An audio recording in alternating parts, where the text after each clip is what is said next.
Hallo und herzlich willkommen auf Teneriffa, eine der vielseitigsten Inseln der Welt.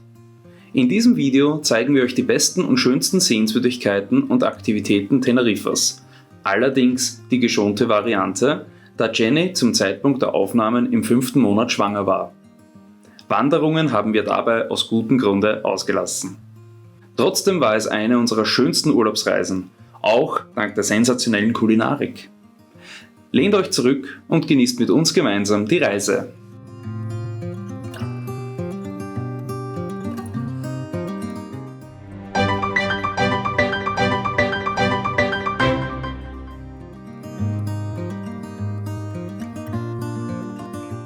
Wir starten auf dem Flughafen Teneriffa Süd und nehmen uns einen Mietwagen.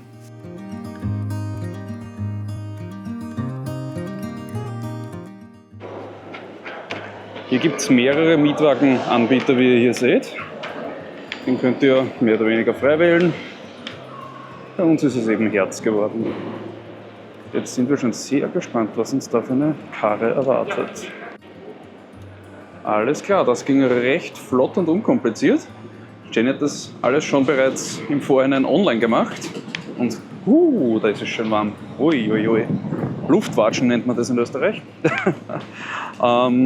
Ja, wie gesagt, im Vorhinein wurde alles bezahlt. Wir sind jetzt einfach nur hingegangen, haben unseren Führerschein und Reisepass vorgelegt, haben eine Bestätigung bekommen und jetzt müssen wir irgendwo da nach hinten laufen.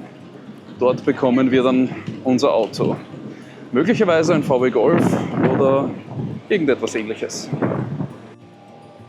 So, und da ist unser Gefährt, dieser blaue Flitzer, ein VW T-Cross. Coole Sache, wir haben eigentlich schon VW Golf-Kategorie gebucht. Ja, ganz wichtig, bevor ihr wegfährt, checkt das Auto, ob irgendwelche Beschädigungen oder Ähnliches drauf sind. Und der nächste Tipp, ganz wichtig beim Buchen, schaut, dass ihr Vollkasko bucht. Wenn ihr nämlich ohne Versicherung nehmt, ja, dann ist es ein bisschen billiger, mag sein. Wenn ihr allerdings einen Schaden habt, dann seid ihr am Arsch. Dann haben wir Schäden in Höhe von mindestens mehreren 100 Euro, jedoch eher so um die 2000, 3000 Euro. Will vermutlich keiner, deswegen lieber 20, 30 Euro mehr bezahlen. Wir haben es über Sunnycars gemacht, kostet uns 160 Euro für eine Woche. Super. Ja, jetzt steigen wir ein und ab ins Hotel. Hopp.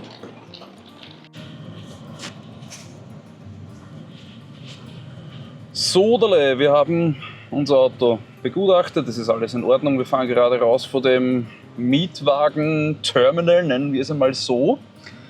Wichtiger Tipp von uns gleich mal vorweg, es sind alles ziemlich moderne Autos. Links abbiegen. Ja, ihr hört es. Stellt gleich einmal die Sprache um auf Deutsch, außer ihr seid sehr gut in Spanisch unterwegs, wir halt nicht.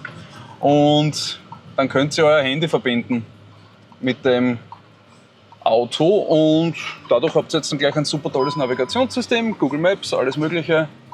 Also das Apple CarPlay, Android Auto, wie das halt alles Links heißt, halten. funktioniert einwandfrei. Jetzt kämpfen wir uns vom Flughafengelände raus. Nach 400 Metern im Kreisverkehr zweite Ausfahrt nehmen. Alles klar, na, dann werden wir das einmal probieren. Gut, wir melden uns wieder, wenn wir irgendwo draußen sind, wo wir uns ein bisschen besser orientieren können.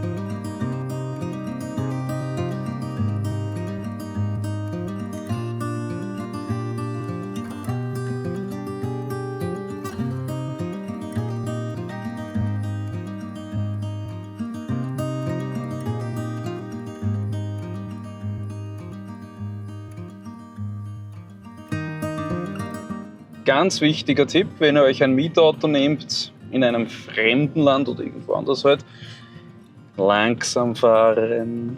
Wir sind hier den Verkehr nicht gewöhnt. Lieber etwas langsamer und sicher ankommen als schnell fahren oder einen Unfall bauen. Wie wir in Österreich sagen, nur nicht hudeln, vom Hudeln kriegt man schiere Kinder. Und da wir gerade schwanger sind, das wollen wir nicht, wir lassen uns Zeit.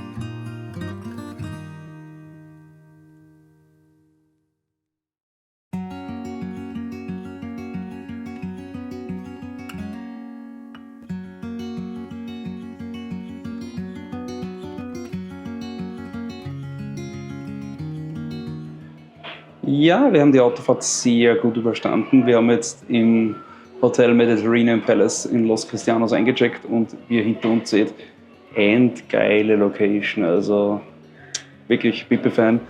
Check-in war ein Traum und der komplette Service, den wir jetzt mal da kennengelernt haben in den ersten paar Minuten, traumhaft, wirklich. Also wir kommen gerade aus dem Staunen nicht mehr raus.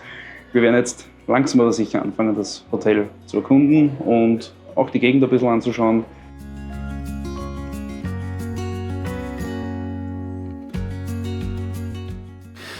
Das Hotel Mediterranean Palace hat unsere Erwartungen sogar übertroffen.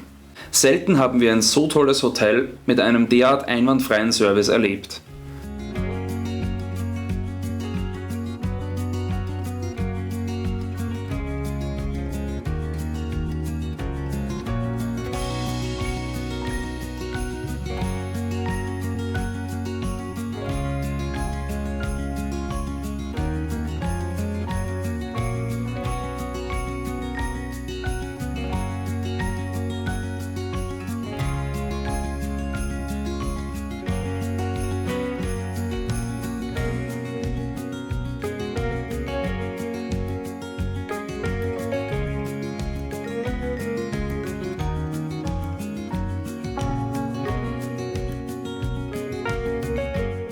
Das kulinarische Angebot war wirklich umwerfend und das Frühstücksbuffet lieferte den perfekten Start in den Tag.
Dieses Hotel ist für alle Zielgruppen die ideale Adresse, aber speziell für Familien mit Kleinkindern ist dies der perfekte Ort für einen Aufenthalt.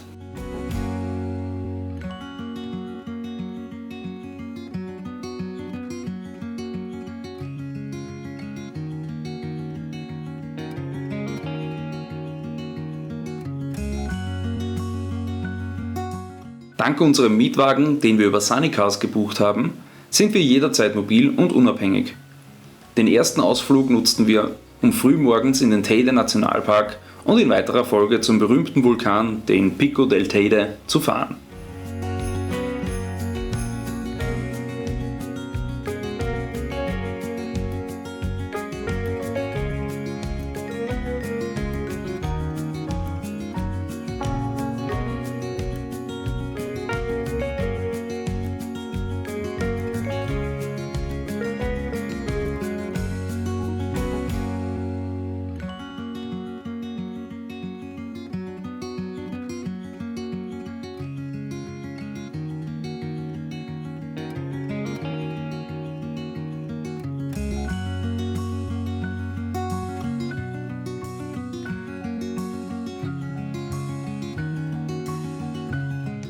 Die hier zu sehende Landschaft ist wirklich atemberaubend und immer wieder einen Besuch wert.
Leider darf Jenny aufgrund ihrer Schwangerschaft nicht mit der Gondel fahren, weshalb ich die Fahrt auf den Vulkan alleine bestreite.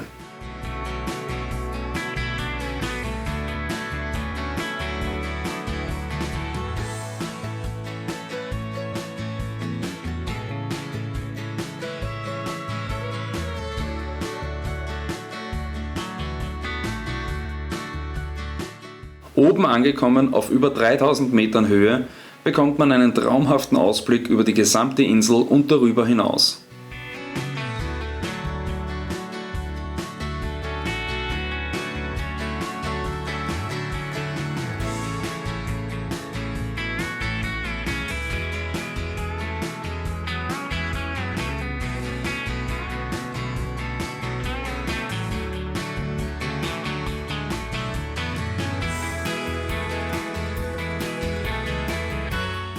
Hier wurde ein toller Rundwanderweg angelegt, den wir euch nun näher zeigen.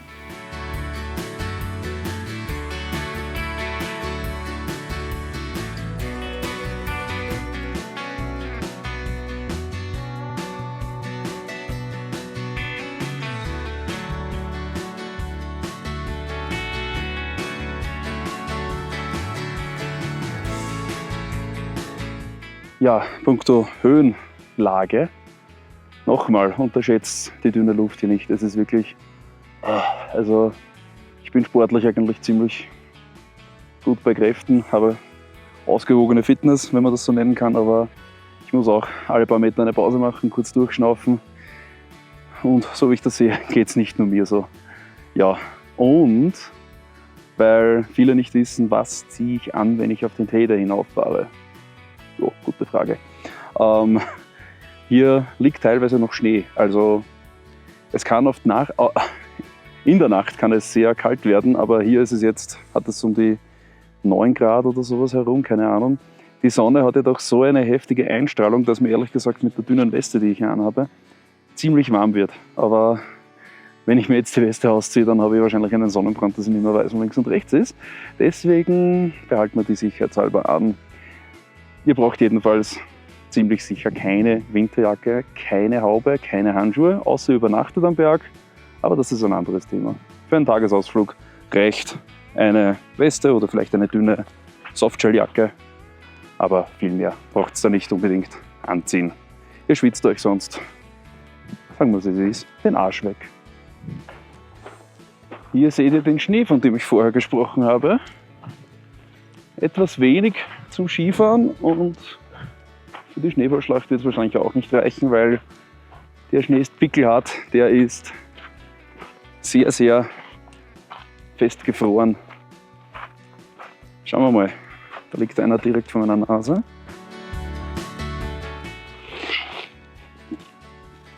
Ja, keine Chance, Schneebälle gehen sich da nicht aus.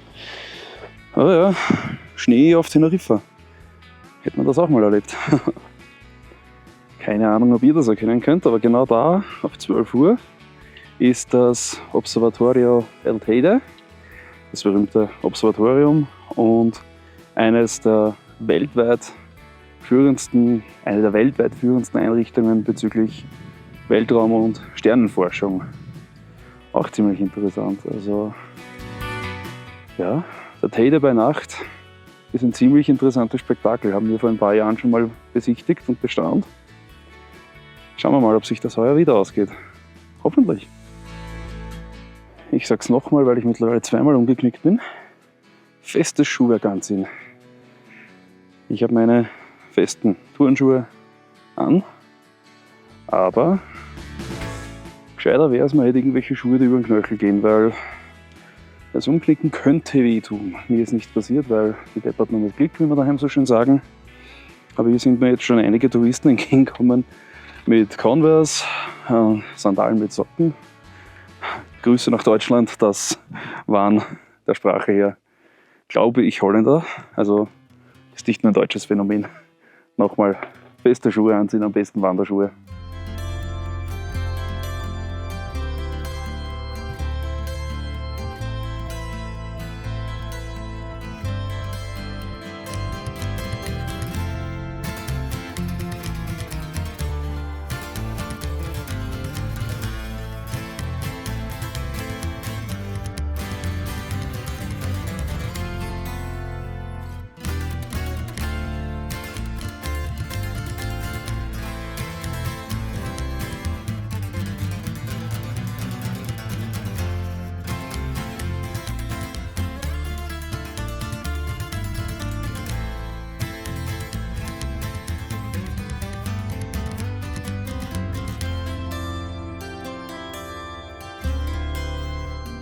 Gut, ich bin jetzt aus der Gondel ausgestiegen und mache mich jetzt auf den Weg zu Jenny.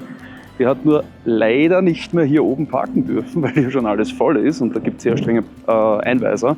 Deswegen nochmal der Tipp, kommt so früh wie möglich. Um 9 Uhr geht die erste Gondel rauf. Dann habt ihr hier oben einen Parkplatz, irgendwo hier. Ne? Und da hinten ist die Station. Und ich muss jetzt irgendwo da runter, keine Ahnung. Ja, aber es geht zum Glück bergab, also halb so wild. Mittlerweile ist es richtig heiß hier und ich weiß jetzt schon, wer am Nachmittag am Hotelpool speien wird. Leiwand. Nachdem mich Jenny dankenswerterweise wieder abgeholt hat, fahren wir mit dem Mietauto weiter in die Hauptstadt, nach Santa Cruz de Tenerife.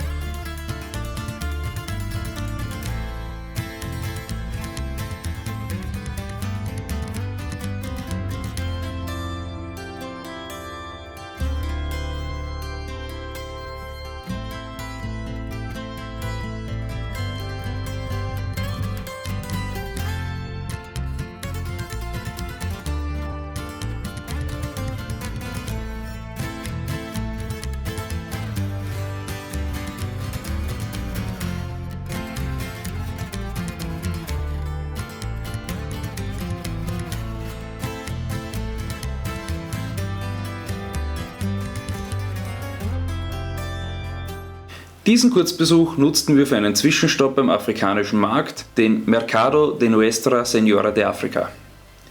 Hier gibt es zahlreiche traditionelle Produkte und köstliches Streetfood. Absolut empfehlenswert.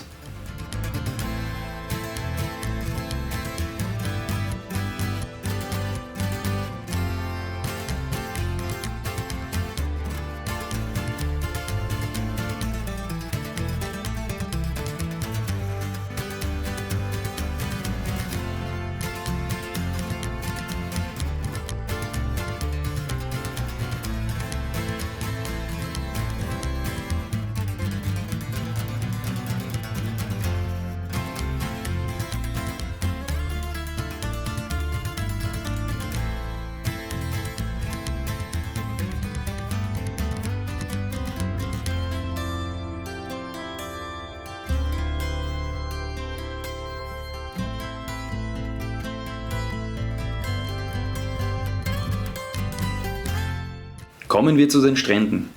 Speziell im Süden gibt es zahlreiche künstliche, aber auch natürliche Sandstrände, die zum Baden und Entspannen einladen.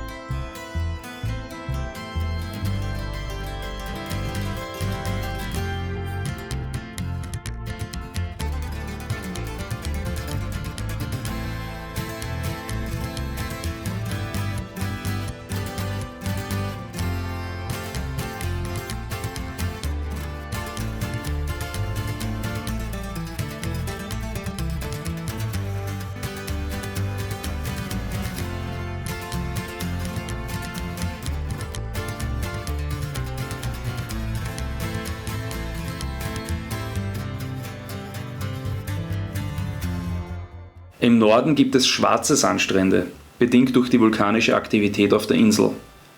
Achtet stets auf die Meeresströmungen bei den Naturstränden, diese Kräfte sind nicht zu unterschätzen.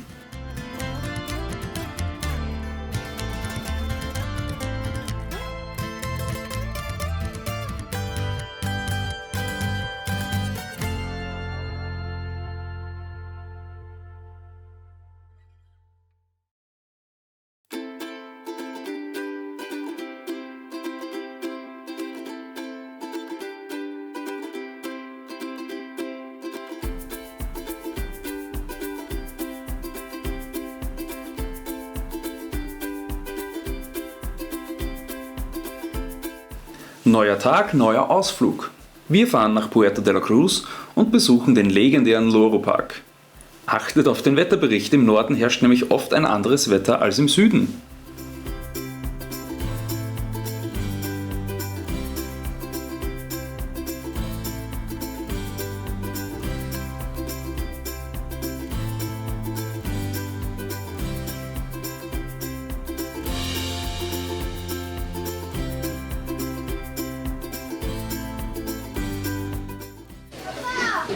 Okay, das Wetter ist beschissen, unsere Ausrüstung punkto Gewand eigentlich auch. Wir sind jetzt schnell in den Shop hinten gegangen und haben uns diese Loro Park Regenjacke um 19,95 € gekauft. Jenny mit Kapuze, ich nicht, weil sonst ist die Frisur am Arsch. Ja, leider Pech mit dem Wetter, aber wir lassen uns den Ausflug nicht vermiesen, wir machen das Beste draus.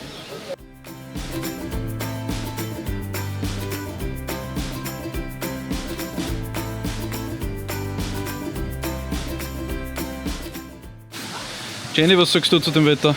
Naja, da kriegt der Regenwald eine neue Bedeutung. Touché, der war gut.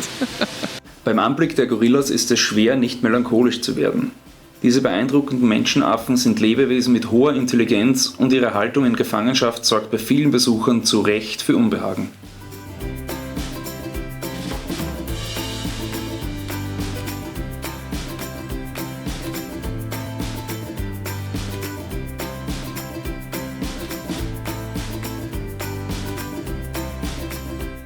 Hier seht ihr die Delfinshow. Beeindruckend inszeniert, aber durchaus kritisch zu betrachten. Delfine in Becken als Unterhaltung zu nutzen, ist immer umstritten. Sie scheinen jedoch gut behandelt zu werden und, zugegeben, die Show ist sehr eindrucksvoll und fasziniert jung und alt. Alle Shows sind übrigens bereits in eurem Eintrittsticket inkludiert.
Die Orca-Anlage ist wohl die kontroverseste Einrichtung im Loro Park. Aktuell leben hier auch das Taubeweibchen Morgan und ihr männliches Kalb Teno, geboren am 31. März 2025. Auf unseren Aufnahmen ist Teno erst 3 Wochen alt. Morgan wurde 2010 im Waddenmeer gerettet und wäre aufgrund ihrer Taubheit in Freiheit nicht überlebensfähig. Sie brachte Teno zur Welt, der in den ersten Stunden sofort bei ihr schwimmen konnte und von ihr währenddessen gestillt wird. Als erstes Kalb im Park, das nicht von Hand aufgezogen werden musste. Beide leben in diesem geschützten Umfeld, da sie laut Loro Park in Freiheit nicht überleben könnten. Dies gilt auch für die anderen beiden Orca-Männchen, die bereits in Gefangenschaft zur Welt kamen und die Freiheit somit nicht kennen.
Ja, wir haben gerade die Orca-Show hinter uns gebracht und, wie gesagt, vom Wetter lassen wir uns nichts vermiesen. Der Regen hat nun aufgehört. Juhu!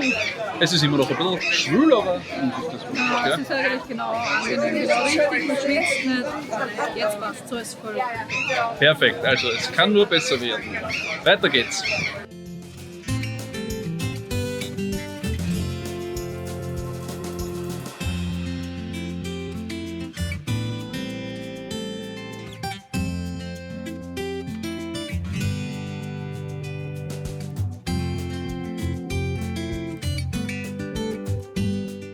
Eines der Highlights im Loro-Park ist die beeindruckende Planet Penguin Anlage, eines der größten und modernsten Pinguinhäuser der Welt.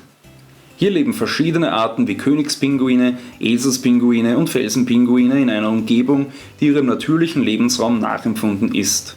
Mit Felsen, Meerwasser und konstanten Temperaturen um den Gefrierpunkt. Es gibt sogar eine Beschneiungsanlage.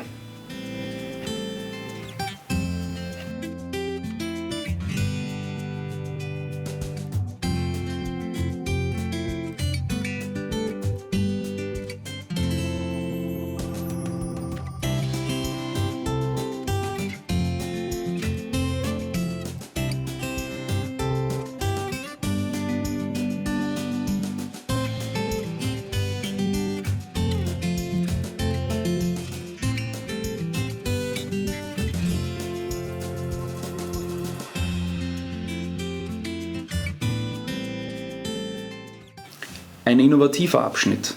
Aquariumprojektionen an Boden und Decke tauchen uns in eine visuelle Unterwasserwelt. Eine moderne, kreative Umsetzung, die ohne echte Gefangenschaft von Tieren auskommt. Durchaus sehenswert.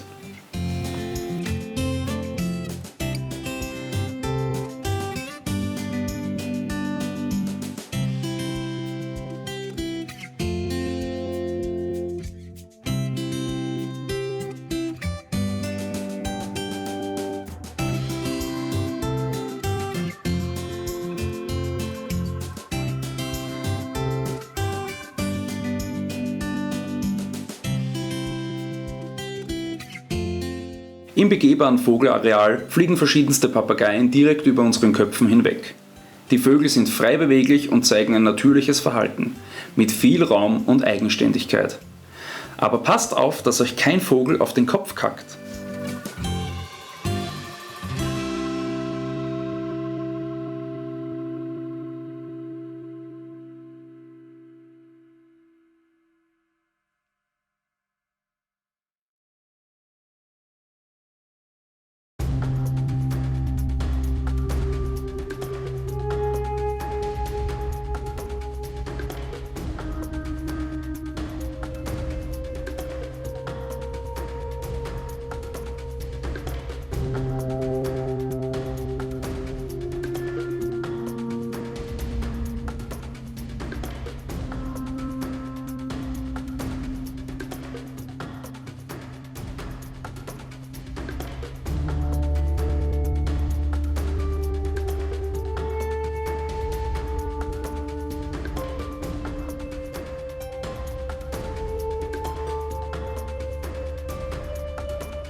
Puerto de la Cruz ist im Gegensatz zum Süden der Insel nicht so heftig überlaufen, weshalb es noch einen eigenen Charme versprüht und das traditionelle Teneriffa darstellt. Sehr schön anzusehen und immer wieder für einen Zwischenstopp zu empfehlen. Wir selbst sind jedoch Fans vom überlaufenen Süden.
Kommen wir zu einem kulinarischen Highlight: Tapas.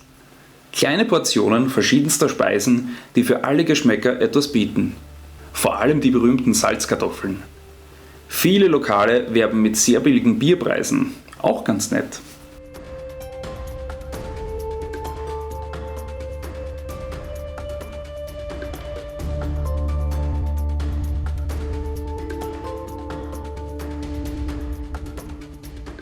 Probiert unbedingt einen Barajito. Absolut empfehlenswertes Getränk.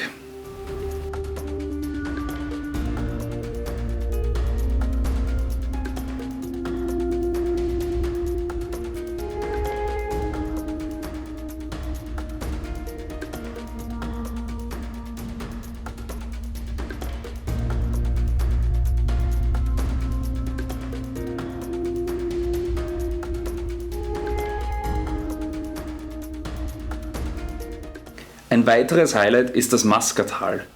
Hier braucht ihr jedoch gute Nerven und halbwegs gute Fahrkünste, wenn ihr selbst das Auto lenkt. Die extrem kurvenreiche Straße ist eigentlich einspurig, jedoch keine Einbahn. Spätestens wenn Reisebusse entgegenkommen, wird es somit sehr spannend.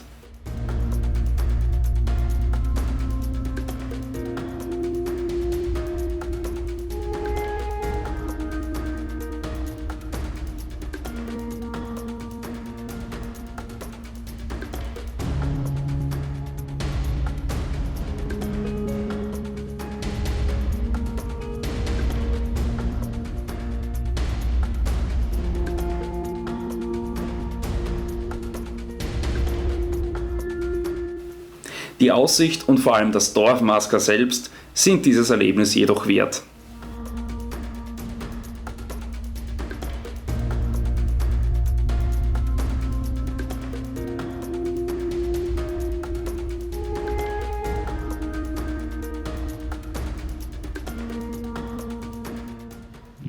Ja, vielleicht habt ihr gesehen, die Parksituation im Mascatal ist bescheiden, ja, sagen wir mal so. Also sehr, sehr wenige Parkplätze, die es hier gibt. Und es ist jetzt erstens einmal die Nebensaison, 10:07 Uhr und es ist nichts frei. Wir haben jetzt gerade eine absolute Saumausen gehabt, also großes Glück, dass da gerade jemand weggefahren ist und uns wir hier einpacken konnten. Ansonsten ist hier leider wirklich, ja, Endstation. Keine Ahnung, was man da macht. Weiterfahren? So ist es uns die letzten 2 Male gegangen, gell? Ja, einmal bei mir. Einmal. Ja.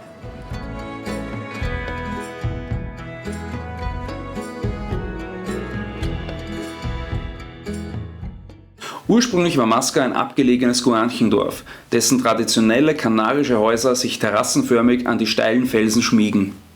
Heute gilt es als eines der schönsten Dörfer Teneriffas und verzaubert Besucher mit seinen spektakulären Ausblicken, engen Gassen und authentischen Lokalen mit regionaler Küche. Bis vor wenigen Jahrzehnten war Masca lediglich mit Eseln erreichbar, da es keine Straße hierauf gab. Gönnt euch eine kleine Pause und genießt den malerischen Ausblick bei einem Getränk eurer Wahl.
Und ein ganz wichtiger Tipp von uns: fährt am besten so früh wie möglich, allerspätestens um 8:30 Uhr in Richtung Masca. So seid ihr noch vor den ganzen Reisebussen und Touristenmassen vor Ort und ihr werdet nicht durch die engen Gassen durchgeschoben.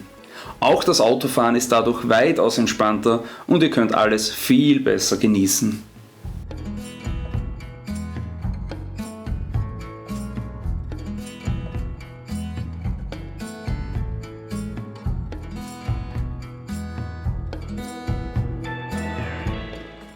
Schönen guten Morgen aus Teneriffa. Wir befinden uns hier in Puerto Colón und werden nun gleich eine Whale-Watching-Tour mit einem Katamaran machen. Oh, sorry, habe das Wort nicht rausgebracht. Angeblich mit bis zu 51 Personen. Schauen wir mal, wie viele Leute wirklich dabei sind. Und wenn es stimmt, dann werden wir heute Wale, Delfine und im besten Fall sogar Schildkröten sehen. Genießt mit uns die Fahrt. Viel Spaß!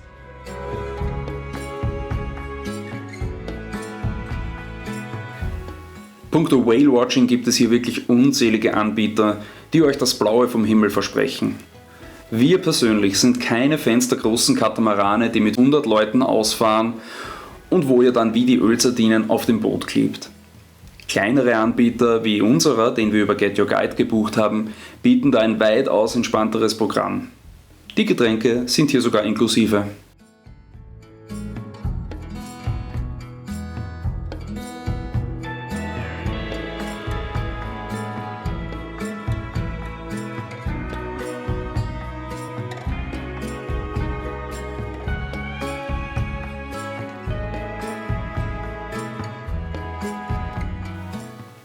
Ihr habt hier eine 99%ige Chance, Wale und Delfine in ihrer natürlichen Umgebung zu beobachten.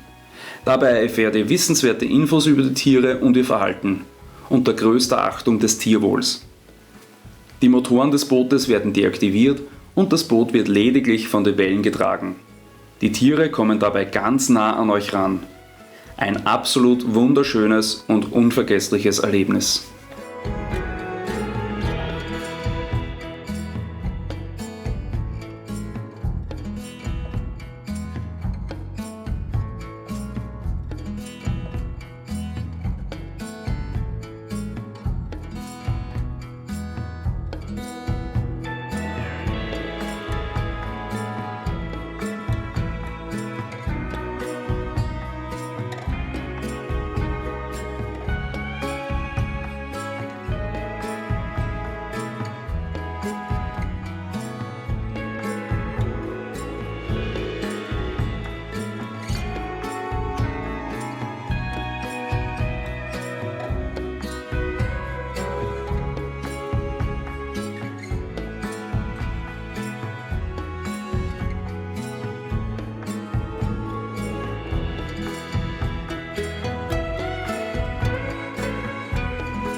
So, wir sind jetzt nach 2 Stunden zurückgekommen von unserem Ausflug. Wie ihr gesehen habt, haben wir sehr viele Wale sehen können.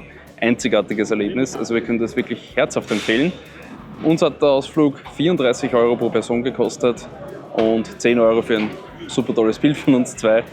Mir ist es eigentlich recht gut gegangen und weiß nicht, Jenny, wie ist dir gegangen? Erzähl mal. Okay. Nicht so gut. Also ja, Schwangerschaft. Schwanger und seekrank sein ist keine gute Kombination.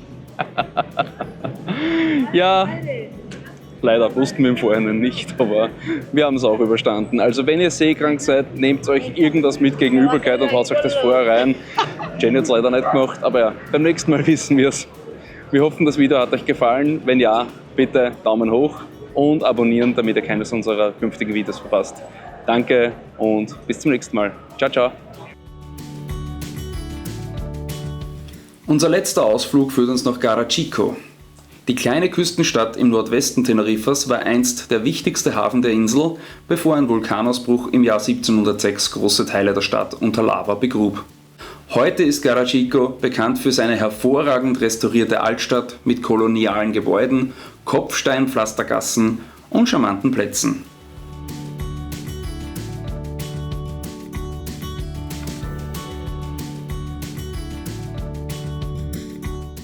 Besonders sehenswert sind das Kloster und die Kirche aus dem 16. Jahrhundert.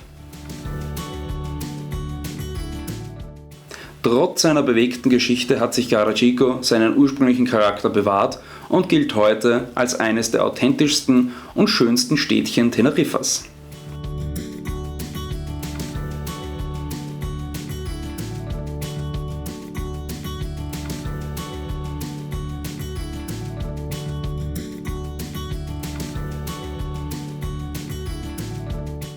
Ein Highlight sind die natürlichen Meeresschwimmbecken, auch El Caleton genannt, die aus erkalteter Lava entstanden sind und zum Baden einladen.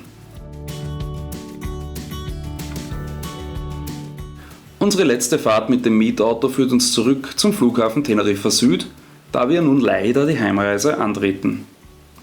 Zu diesem Zwecke mussten wir das Auto kurz vor dem Flughafen volltanken. Tipp von uns: Vertraut hier nicht auf die Navigation von Google Maps, sondern folgt einfach den Wegweisern, auf denen Car Rent steht. Dort ist die Mietwagenrückgabe am Flughafen.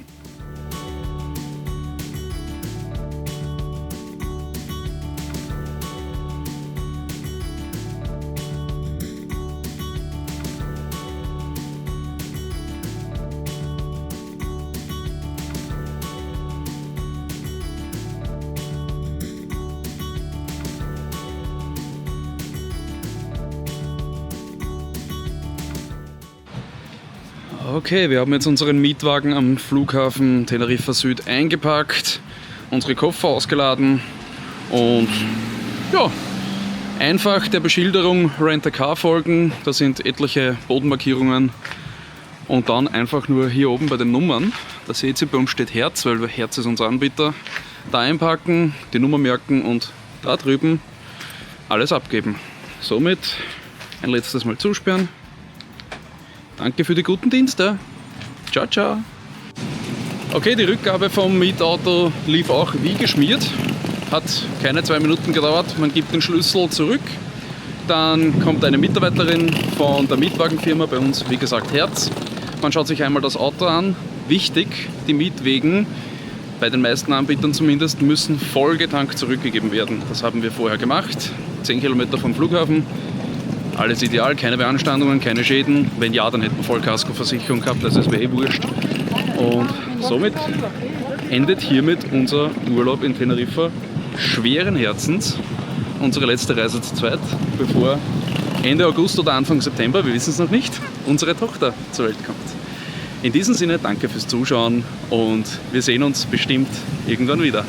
Ciao, ciao!